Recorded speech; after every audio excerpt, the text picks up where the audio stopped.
पहचान, नीला झंडा हाथी बीएसपी की क्या पहचान, नीला झंडा बहन कुमारी माइती जिंदाबाद, जिंदाबाद बीएसपी की क्या पहचान, बहन जी आप संघर्ष करो, हम आपके साथ हैं, बहन जी आप आगे बढ़ो, आपके साथ बहन कुमारी मायावती जी जिंदाबाद, जिंदाबाद जिंदाबाद बहन कुमारी मायावती जी जिंदाबाद, जिंदाबाद बहन जी जिंदाबाद आप संघर्ष करो, हम आपके साथ बहन जी हैं, आप आगे बढ़ो, हम आपके साथ हैं, बीएसपी की क्या पहचान, नीला झंडा हाथी बीएसपी की क्या पहचान, नीला झंडा बहुजन समाज पार्टी जिंदाबाद, जिंदाबाद जिंदाबाद बहुजन समाज पार्टी जिंदाबाद, जिंदाबाद बहन जिंदाबाद कुमारी माइती जिंदाबाद, जिंदाबाद बहन कुमारी माइती जिंदाबाद, जिंदाबाद जिंदाबाद बीएसपी की क्या पहचान, नीला झंडा हाथी निशान।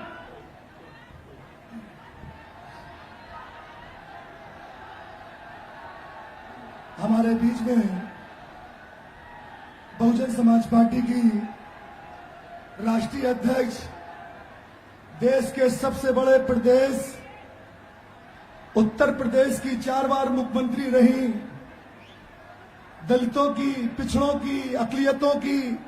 साथ साथ सर्व समाज की नेता, हम सब की नेता बहन कुमारी मायावती जी हमारे बीच में आ चुकी हैं। हम इन जन सैलाब से कहते हैं स्वागत करें, इस्तकबाल करें, खैर मकदम करें और जोरदार ताली बजाकर स्वागत करें।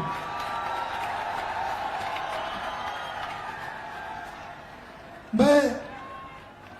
चौधरी प्रेरणा, जो चौधरी विजयदन सिंह की बेटी है, और चौधरी विजयदन सिंह जी, रणविजय सिंह जी और उनके साथी, एक जो हम लोग सप्रेम भेंट करते हैं अपनी नेता को, तो हम सोने का मुकुट लेकर आएंगे और माननीय बहन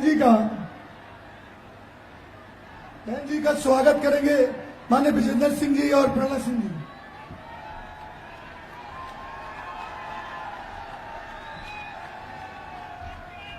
बहुजन समाज पार्टी जिंदाबाद, बहन जी जिंदाबाद, बीएसपी की क्या पहचान, बहुजन समाज पार्टी जिंदाबाद, बहुजन समाज पार्टी जिंदाबाद, बहन कुमारी मायावती जी जिंदाबाद, बहन कुमारी मायावती जी जिंदाबाद, बीएसपी की क्या पहचान, बहन जी आप संघर्ष करो, बहन जी आप आगे बढ़ो, हम आपके साथ बहन हैं, कुमारी मायावती जिंदाबाद, जिंदाबाद बहन जिंदाबाद कुमारी मायावती जिंदाबाद। जिंदाबाद जिंदाबाद। हमारे बीच में हम सबकी नेता आ चुकी हैं। हम चाहते हैं आप तब सबकी तरफ से हम बहन जी से आग्रह करेंगे, अदब के साथ गुजारिश करेंगे, इन जन समूह को संबोधित करने का कष्ट करें। माननीय बहन जी हमारे बीच में आए, मैं कष्ट करेंगे, जो बहन जी संबोधन करने का कष्ट करें। माननीय बहन जी,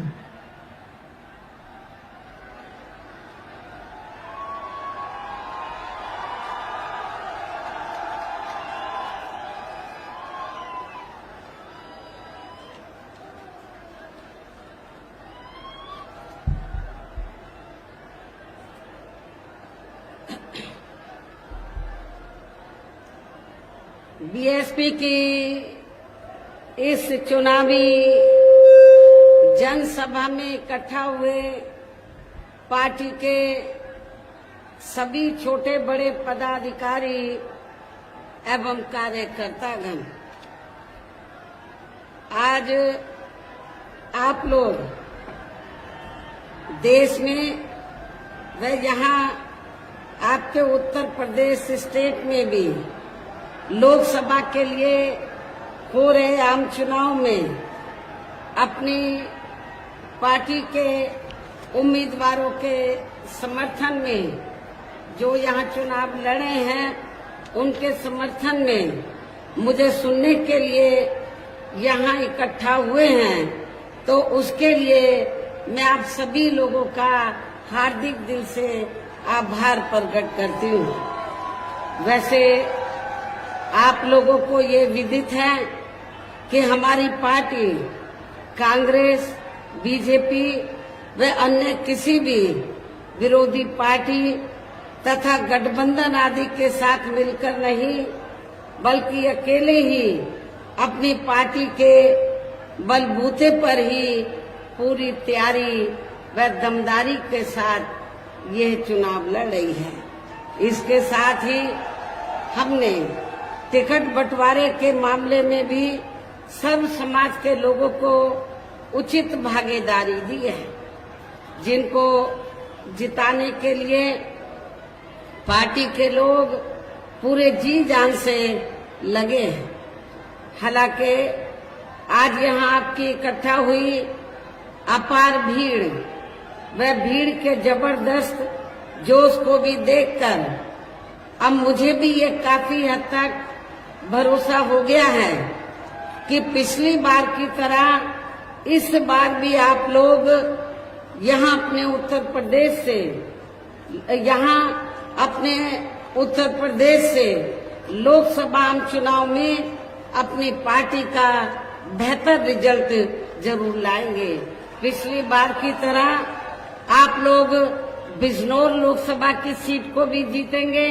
और नगीना रिजर्व लोकसभा की सीट को भी जरूर जीतेंगे। इसके लिए अब मैं आप लोगों का ध्यान कुछ जरूरी बातों की तरफ दिलाना चाहती हूँ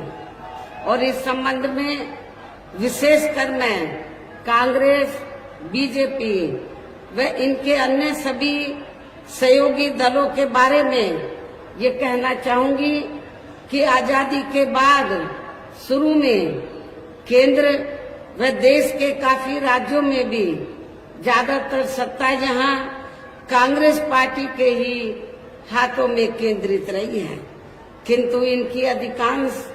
मामलों में रही गलत नीतियों एवं गलत कार्य प्रणाली आदि की वजह से ही फिर इस पार्टी को केंद्र व काफी राज्यों की भी सत्ता से बाहर होना पड़ा है तथा यही स्थिति इनकी सहयोगी पार्टियों की भी बनी रही है, जिसके कारण ही फिर पिछले कई वर्षों से बीजेपी व इनके सहयोगी दल केंद्र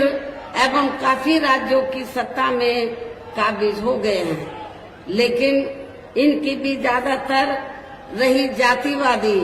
पूंजीवादी, संकीर्ण, सांप्रदायिक व द्वेषपूर्ण नीतियों एवं कार्य प्रणाली आदि से तथा इनके कथनी व करनी में भी काफी अंतर होने की वजह से अब ऐसा लगता है कि इस बार ये पार्टी भी यानी कि भारतीय जनता पार्टी भी केंद्र की सत्ता में आसानी से वापस आने वाली नहीं है, बशर्ते यदि ये चुनाव इस बार फ्री एंड फेयर होता है तथा आम चर्चा के मुताबिक वोटिंग मशीनों में भी कोई गड़बड़ी आदि नहीं की जाती है। और वैसे भी इस बार चुनाव में इनकी कोई भी पुरानी व नई चल रही नाटकबाजी, जुमलेबाजी व गारंटी आदि काम में आने वाली नहीं है,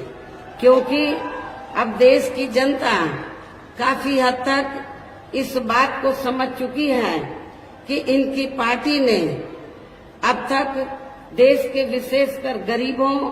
कमजोर तबकों, मध्यम वर्गों एवं अन्य मेहनतकश लोगों को जो इन्हें अच्छे दिन दिखाने के वायदे किए थे,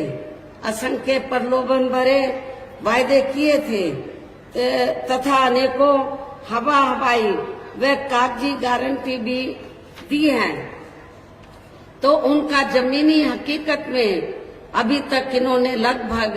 1/4 हिस्सा कार्य भी पूरा नहीं किया है, बल्कि इसके स्थान पर इनका ज्यादातर समय व ताकत भी यहाँ इनके अपने चहेते रहे बड़े बड़े पूंजीपतियों एवं धन्ना सेठों को ही ज्यादा से ज्यादा मालामाल व धनवान आदि बनाने में तथा उन्हें हर स्तर पर छूट देने व बचाने में ही लगी रही है, जिनके अधिकांश आर्थिक सहयोग से ही ये पार्टी व अन्य पार्टियां भी अपना संगठन चलाती हैं तथा चुनाव आदि भी लड़ाती हैं, जिसका काफी कुछ खुलासा बॉन्ड की अभी हाल ही में आई रिपोर्ट में भी किया गया है। इसके साथ ही अब ऐसा लगता है कि कांग्रेस पार्टी की तरह ही बीजेपी ने भी केंद्र की तमाम सरकारी जांच एजेंसियों का ज्यादातर राजनीतिकरण ही कर दिया है इसके अलावा देश के किसान वर्ग भी वर्तमान बीजेपी की सरकार में शुरू से ही अपनी विभिन्न समस्याओं को लेकर काफी ज्यादा दुखी व परेशान रहे हैं और अभी भी हैं। जबकि यूपी में 4 बार हमारी पार्टी की रही सरकार ने इनके हितों का भी हर स्तर पर विशेष ध्यान रखा है। हमारे किसान भाइयों को ये मालूम है कि जब भी उत्तर प्रदेश में बीएसपी के नेतृत्व में हमारी सरकार बनी तो हमारी पार्टी की सरकार ने किसानों का हर स्तर पर उनके हितों का पूरा ध्यान रखा है। उनको खेती करने के लिए जो सुविधाएं हैं तो वो आसान दामों में दी। उनकी जो फसल है उसका उचित दाम दिया। और इतना ही नहीं, आपके पश्चिमी यूपी में गन्ना काफी होता है। गन्ना किसान को भी उनके गन्ने का पूर्व की सरकारों की तुलना में वर्तमान सरकार की तुलना में भी काफी बढ़ाकर उनको दाम दिया था। इतना ही नहीं, बल्कि केंद्र में पूर्व की रही कांग्रेसी सरकार की तरह ही वर्तमान भाजपा सरकार में भी इनकी जातिवादी, हीन, सांप्रदायिक एवं पूंजीवादी सोच व नीतियों के चलते ही पूरे देश में सर्व समाज में से खासकर गरीबों, दलितों, आदिवासियों, पिछड़े वर्गों, मुस्लिम एवं अन्य धार्मिक अल्पसंख्यक समाज के लोगों का भी पूर्ण रूप से विकास व उत्थान आदि नहीं हो सका है। और इस संदर्भ में वैसे आप लोगों को ये मालूम है कि पूरे देश में यहाँ दलितों, आदिवासियों एवं अन्य पिछड़े वर्गों का सरकारी नौकरियों में वर्षों से अधूरा पड़ा आरक्षण का कोटा भी अभी तक पूरा नहीं भरा गया है। विशेषकर एससी व एसटी वर्गों के सरकारी कर्मचारियों का पदोन्नति में आरक्षण भी अब काफी हद तक प्रभावहीन ही बना दिया गया है। और जब इस मामले को लेकर आप लोगों को मालूम है कि हमारी पार्टी ने इसमें संशोधन करने के लिए जब बिल राज्यसभा में लाया, मैं राज्यसभा में थी, जब राज्यसभा में लाया तो सरकार को हमने काफी हद तक रजामंद कर लिया था तो संशोधन लाने के लिए, ताकि पदोन्नति में जो आरक्षण जो प्रभावहीन बन गया है वो प्रभावशाली बन जाए और एससी एसटी के कर्मचारियों को पदोन्नति में आरक्षण ठीक ठाक मिल जाए। लेकिन जब ये बिल लाया गया तो समाजवादी पार्टी के सांसदों ने तो इस बिल को पास नहीं होने दिया और बिल को संसद के अंदर फाड़ दिया था। अब किस मुंह से समाजवादी पार्टी के लोग ये कहते हैं दलितों को कि आप हमें वोट दो? जिस समाजवादी पार्टी ने एससी एसटी का जो पदोन्नति में आरक्षण का विधेयक है उसको पास नहीं होने दिया, ऐसी पार्टी के उम्मीदवार की जमानत जब्त कराना ये आप लोगों की जिम्मेवारी बनती है। साथ ही केंद्र व राज्यों में भी विरोधी पार्टियों की रही सरकारों में इन सभी वर्गों को प्राइवेट सेक्टर में आरक्षण दिए जाने की व्यवस्था किए बिना ही इनकी सरकारों के ज्यादातर सरकारी कार्य अब प्राइवेट सेक्टर के जरिए ही इनके बड़े बड़े पूंजीपतियों व धन्ना सीटों आदि को ही दिए जाने के कारण अब इनको पूरे देश में आरक्षण का बहुत कम ही लाभ मिल पा रहा है। इसी प्रकार इनका अन्य और मामलों में भी शोषण व उत्पीड़न आदि होना अभी तक भी बंद नहीं हुआ है। इनके साथ साथ मुस्लिम व अन्य धार्मिक अल्पसंख्यक समाज के लोगों की भी हालत हर स्तर पर यह काफी ज्यादा खराब व दयनीय ही बनी हुई है, जिसका काफी कुछ खुलासा सच्चर कमेटी की रिपोर्ट में भी किया गया है। इतना ही नहीं बल्कि पिछले कुछ वर्षों से केंद्र व अधिकांश राज्यों में भी बीजेपी व आरएसएस की सरकारों के चलते हुए अब इनका विकास एवं उत्थान आदि होना भी काफी हद तक बंदशाई हो गया है। आए दिन इन पर खासकर धर्म की आड़ में हो रही जुल्म जाति भी यह काफी ज्यादा चरम सीमा पर पहुंच चुकी है। इनके साथ साथ अपर कास्ट समाज में से विशेषकर गरीब लोगों की भी हालत हमें कोई खास अच्छी नजर नहीं आती है। इनकी गलत कृषि नीतियों के कारण किसान वर्ग भी आए दिन आंदोलित ही रहता है। साथ ही इनकी गलत आर्थिक नीतियों की वजह से देश की अर्थव्यवस्था पर भी इसका काफी बुरा प्रभाव पड़ रहा है, जिससे यहाँ विशेषकर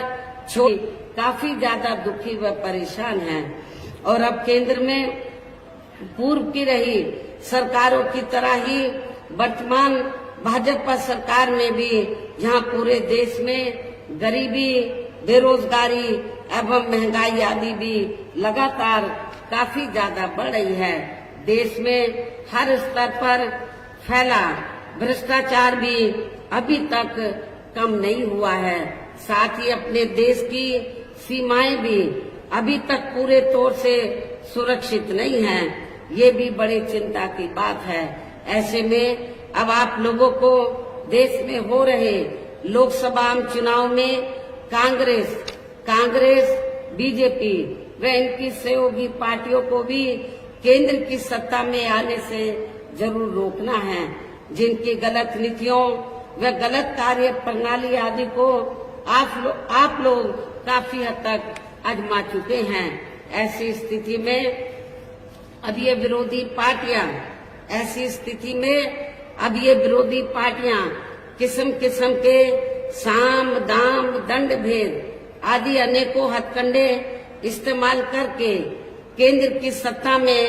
आने की भी पूरी कोशिश में लगी हैं, जिनसे अपनी पार्टी के लोगों को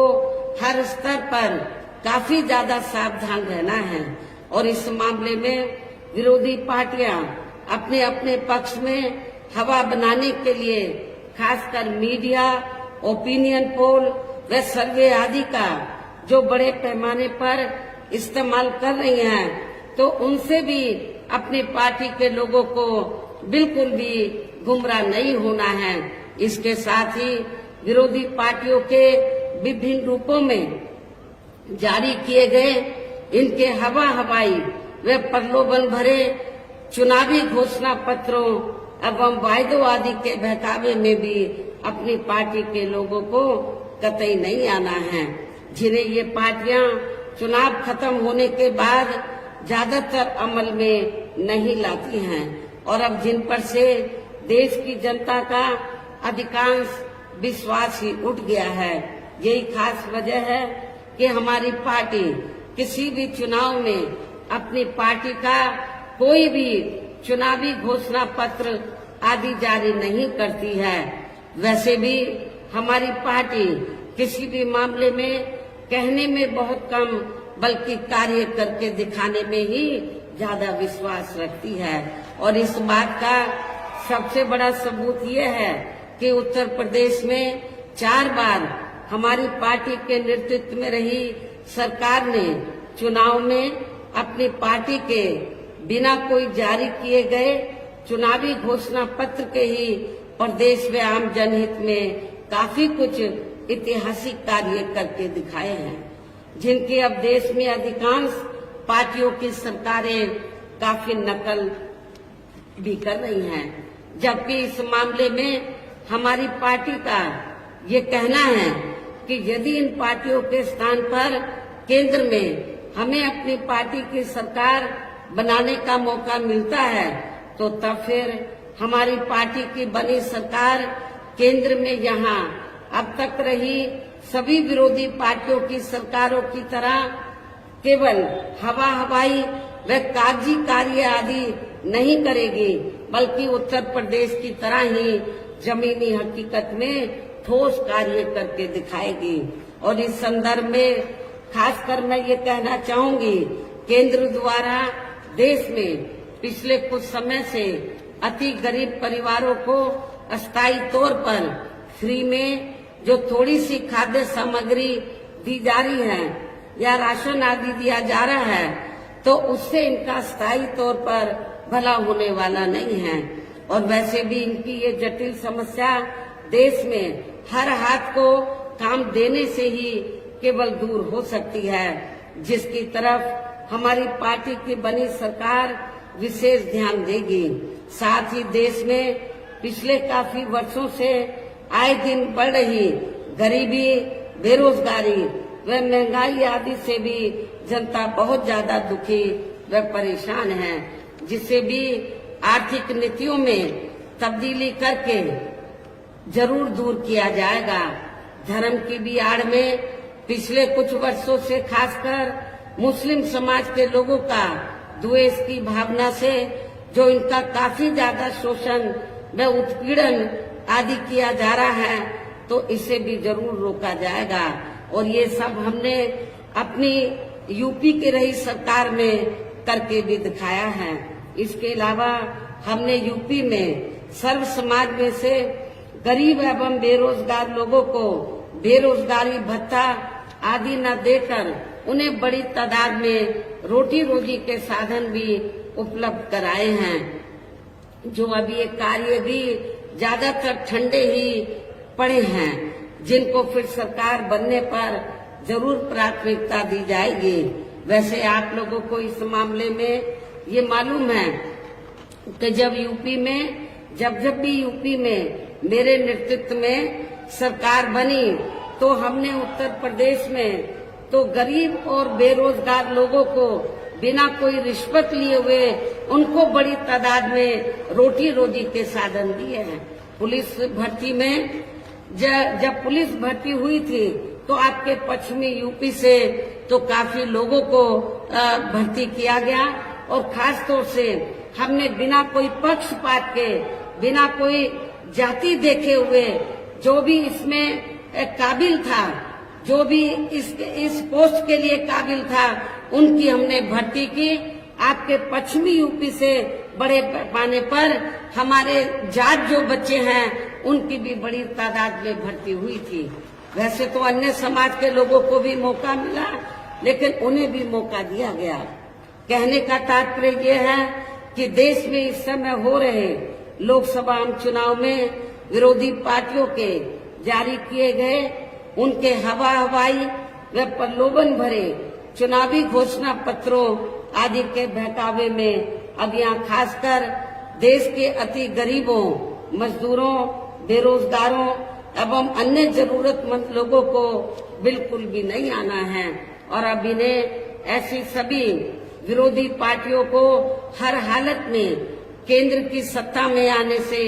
जरूर रोकना है, जिनकी कथनी व करनी में काफी अंतर रहा है तथा जिन्हें ये लोग बरसों से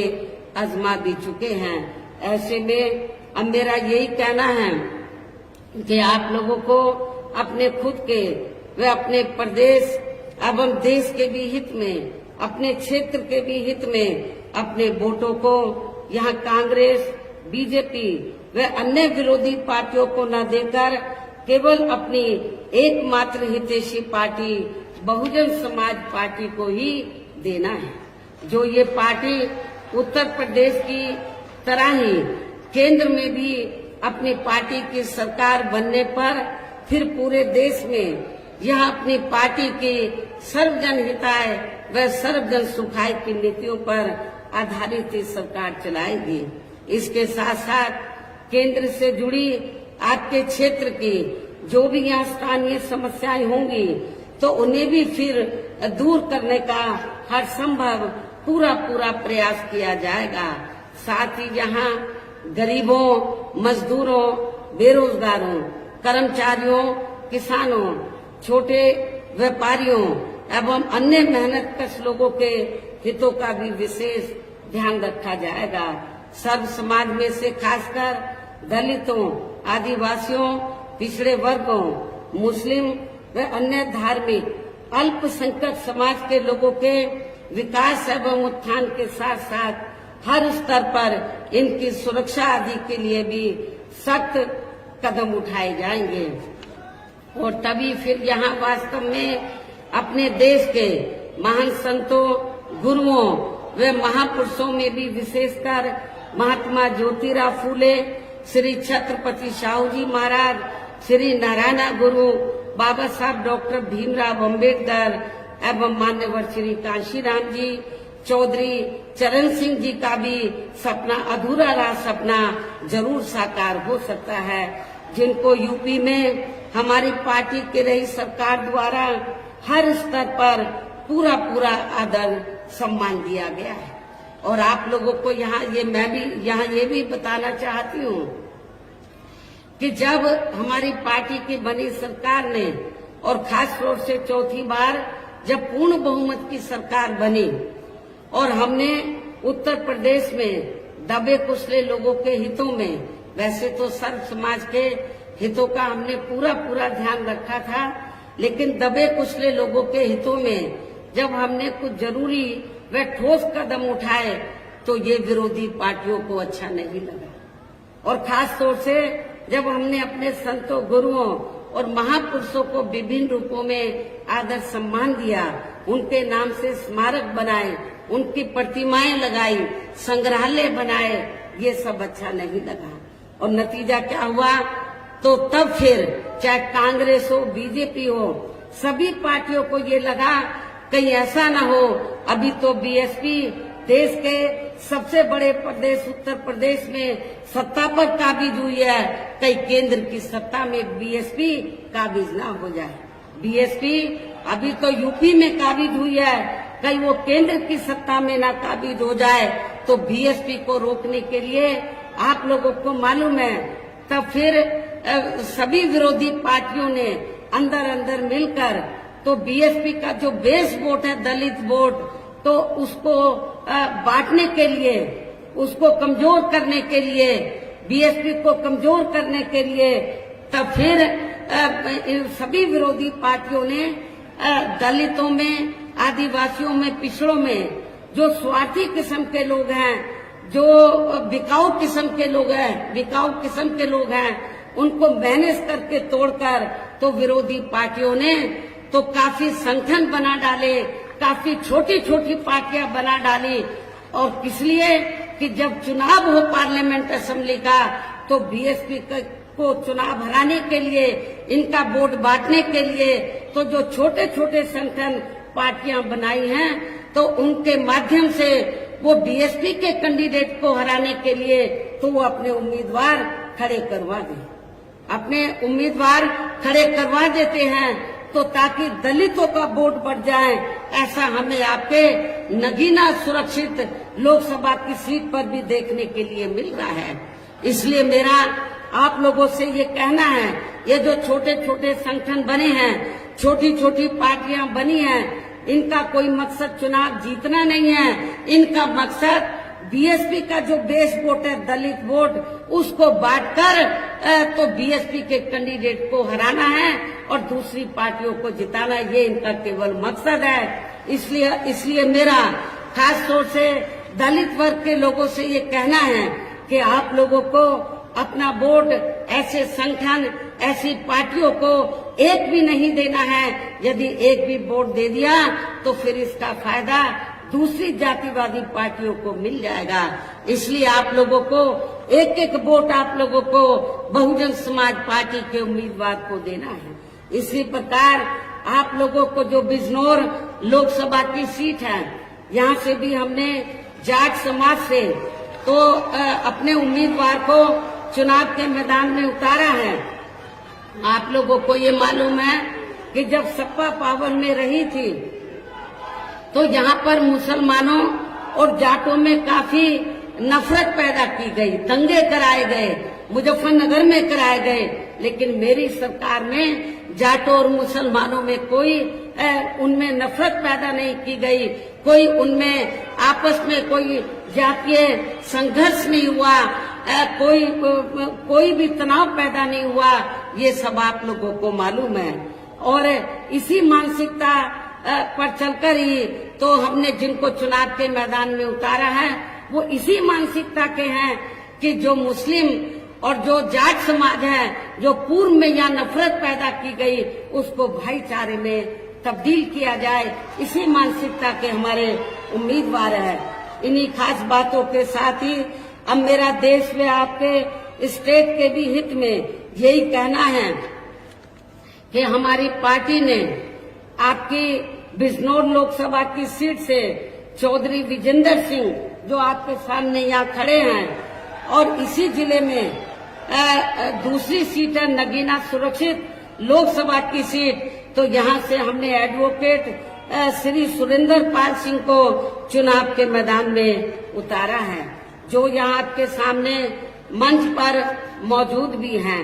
तो उन्हें आप लोगों को जरूर कामयाब बनाना है, जिसके लिए यहाँ पार्टी के सभी स्तर के छोटे बड़े पदाधिकारी व कार्यकर्ता आदि पूरे जी जान से लगे हैं। और अब आप लोगों को वोट पड़ने वाले दिन यहाँ बीएसपी के अपने इन सभी बीएसपी के अपनी पार्टी के इन सभी उम्मीदवारों को बीएसपी का जो चुनाव चिन्ह हाथी है, हाथी चुनाव चिन्ह के सामने वाले बटन को दबाकर आप लोगों को बीएसपी के इन दोनों प्रत्याशियों को रिकॉर्ड तोड़ वोटों के अंतर से जरूर जिताना है। इस पुरजोर अपील के साथ ही अब मैं अपनी बात यही समाप्त करती हूँ। जय भीम, जय भारत। बहुजन समाज पार्टी जिंदाबाद, बहन कुमारी पार्टी जिंदाबाद, बहन कुमारी पार्टी जिंदाबाद। बीएसपी की क्या पहचान, बीएसपी की क्या पहचान, बहुजन समाज पार्टी जिंदाबाद, बहन कुमारी मायावती जी जिंदाबाद, बहन कुमारी मायावती जी जिंदाबाद। बीएसपी की क्या पहचान, बेटी आप संघर्ष करो, बेटी आप आगे बढ़ो। बहुजन समाज